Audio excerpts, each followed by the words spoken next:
মানুষ যখন বিপদে পড়ে সেই বিপদে পড়া মানুষের পাশে দাঁড়ানো একজন মানবিক মূল্যবোধ সম্পন্ন মানুষের নৈতিক দায়িত্ব। আল্লাহ কোরআনে বলছেন, আউযু বিল্লাহি মিনাশ শাইতানির রাজিম, কুনতুম খায়রা উম্মাতিন উখরিজাত লিন-নাস। তোমরা এই সর্বোত্তম জাতি, মানুষকে বলছেন তোমাদেরকে পৃথিবীতে আনা হয়েছে মানুষের কল্যাণের জন্য, মানুষের সেবার জন্য, মানুষের উপকারের জন্য।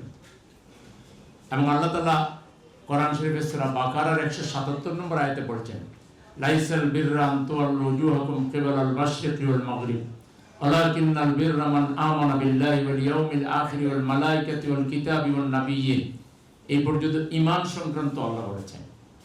এরপরে আল্লাহ বলছেন ঈমানের পরে, ওয়াতাল মালা আলা হুব্বিহি যাবিল কুরবা ওয়াল ইয়াতামা ওয়াল মাসাকিন ওয়াবনিস সাবিল ওয়াস-সাইলিনা ফির রিকাব ওয়া আকামাস সালাহ।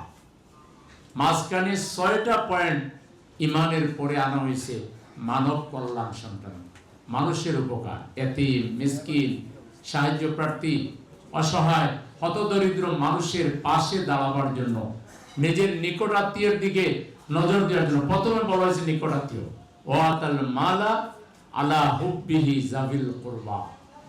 যে মালকে তুমি খুব পছন্দ করো, এটা তোমার নিকট আত্মীয়ের জন্য তুমি ব্যয় করো। আল্লাহ বলছেন, ফি আমওয়ালিহিম হাক্কুল লিস-সাইল ওয়াল মাহরুম। তোমার সম্পদে সাহায্য প্রার্থী, বঞ্চিত মানুষের অধিকার আছে। তাইলে এই যে একটা মানবিকতার গাইডলাইন আল্লাহর পক্ষ থেকে দেওয়া হয়েছে, আজকে সমাজে যারা সচ্ছল ব্যক্তি কিংবা রাষ্ট্র, এই যে সমাজে পিছিয়ে পড়া মানুষ, অসহায় মানুষ, যারা কোনোভাবেই হিসাব মিলাতে পারে না, তাদের আয় আর বাজারের জিনিসপত্রের দাম, তাদের আয় আর সন্তানের লেখাপড়ার খরচ, তাদের আয় আর বাসা ভাড়া, তাদের আয় আর চিকিৎসার প্রয়োজনীয়তা কোনোভাবে হিসাব মেলে না।